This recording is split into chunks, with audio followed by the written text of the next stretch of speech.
नमस्कार दोस्तों, मैं हूं आपका अपना गणेश राणा। मैं आप सभी के साथ एक स्टोरी साझा करना चाहता हूं। एक गरीब लड़का था जो अपने गांव से आकर शहर में बसा था और वह कुछ गवर्नमेंट जॉब की तैयारी कर रहा था। कुछ एग्ज़ाम दे चुके थे और उसका कुछ एग्ज़ाम अभी भी बाकी थे। कुछ दिन बाद क्या हुआ, उसे इंटरव्यू का कॉल आया था।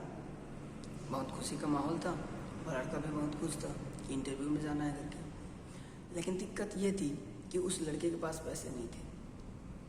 अब वो करता भी तो क्या करता, उसके पास तो पैसे हैं नहीं। तो वह क्या किया, अपने घर में जाके ढूंढा तो मुश्किल से उसे 50 रुपये मिले, जो कि इंटरव्यू में जाना आना जाना खर्चा तो होता ही है। तो 50 रुपये में उसका तो कुछ होने वाला है था नहीं। तो उसने अब सोचा कि मैं लिफ्ट में चला जाऊं और फिर अपना इंटरव्यू कंप्लीट कर लूँ। तो उसने इस प्रकार से योजना बनाई और अपने पास जो नए कपड़े थे, अच्छे कपड़े थे, उसको उन्होंने लाया और रेडी हो गया और बस स्टेशन के लिए निकल पड़ा। सोचा था कि जान पहचान वाले कोई मिल जाए तो उनके साथ मैं लिफ्ट में चला जाऊं और अपना इंटरव्यू कंप्लीट करूं। लेकिन ऐसा कुछ हुआ नहीं। जैसे वह स्टेशन पहुंचा, उसके पहचान से कोई मिले नहीं और वह फिर मायूस होकर क्या हो गया, वापस आ गया, अपने घर की ओर आ रहा था, अपने घर की ओर वापस आ रहा था। तब रास्ते में उसको एक मंदिर मिला।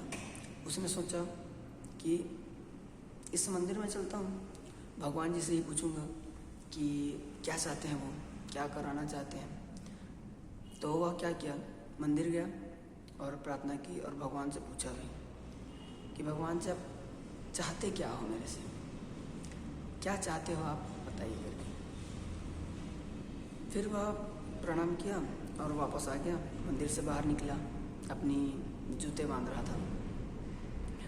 अपने जूते बांधते वक्त वहीं साइड में उसको एक फ़कीर देखा उस फकीर को, जो कि वहाँ पर मंदिर के सामने भीख मांग रहा था। उसके कटोरी में बहुत पैसे थे। उसने फिर ऊपर देखा और ऊपर वाले से कहा कि भगवान, कैसी है तेरी माया, जिसको पैसे की ज़रूरत है उसको पैसे दे नहीं रहे हो, जिसको ज़रूरत नहीं है उसे पैसे ही पैसे दे रहे हो।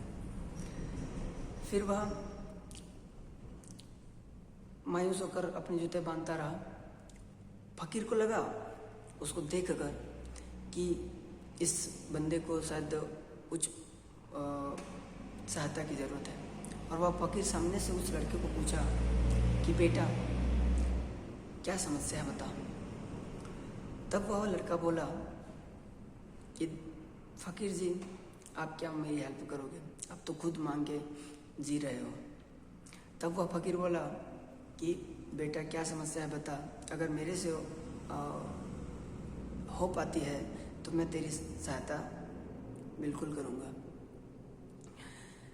तब वह लड़का अपनी समस्या बताने लगा कि मुझे इंटरव्यू में जाना है, मुझे पैसों की ज़रूरत है और मेरे पास है नहीं।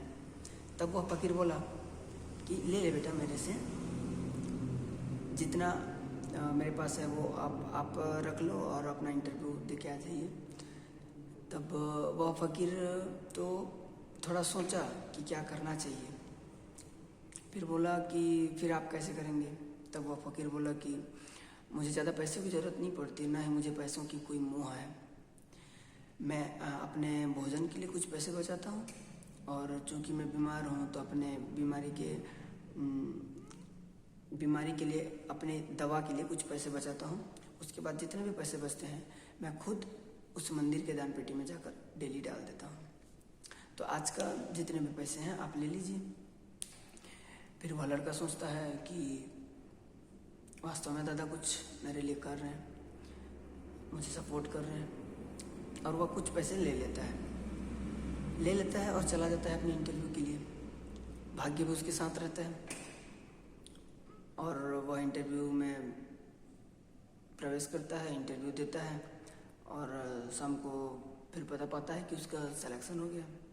वो घर आते वक्त सोचता है कि आज जो मेरा सिलेक्शन हुआ है वह उसी बाबा की वजह से हुआ है और वह चाहता है कि सबसे पहले यह खुशखबरी उस बाबा को सुनाए। और इस विचार से वह क्या करता है, अपने उस मंदिर की ओर चलता है। जैसे ही उस मंदिर के पास पहुंचता है, उसे उस मंदिर के पास भीड़ दिखाई देती है और उस भीड़ में जाकर घुसकर दिखता है तो उसे पता चलता है कि उस फकीर की उस टाइम मृत्यु हो गई रहती है। फिर वह सोचता है, भगवान को बोलता है, भगवान ये कैसी तेरी माया, एक की भलाई के लिए दूसरे का जान न्यौछावर करना क्या सही है ये। उसको भी फिर एहसास होता है। ये जो कहानी थी ये एक कहानी नहीं बल्कि हमारे लिए एक सीख थी। इससे हमें दो सीख मिलती है। पहला कि हम एक दूसरे का सहयोग करें, एक दूसरे का सपोर्ट करें और एक दूसरे को आगे बढ़ने के लिए प्रेरित करें। जैसे क्या होगा, हमारा जो ये संसार है, ये जीवन है, यह धीरे धीरे सुधरने लगेगा और सभी को प्रेरणा मिलेगी आगे बढ़ने के लिए। और दूसरी बात हमें यह सिखाता है कि हमको एक दूसरे पर विश्वास बनाए रखना चाहिए।